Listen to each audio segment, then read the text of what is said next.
সবচেয়ে অবহেলিত আত্মীয়ের নাম হলো ফুফু। ফুফুর সাথে একটু ফোনে কথা বলেন, একটু খোঁজ খবর নেন। আপনার বাবার বোন, আপনার অনেক কাছের আত্মীয়, তার হক অনেক বেশি।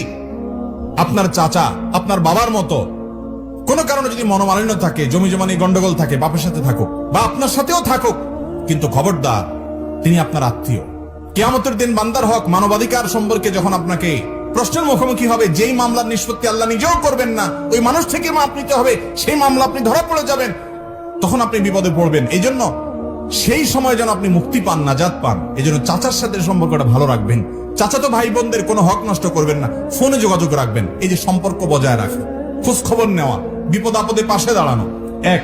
নাম্বার 2, দানের ক্ষেত্রে অন্য গরিবের চাইতে আত্মীয়দেরকে প্রায়োরিটি দিতে হবে।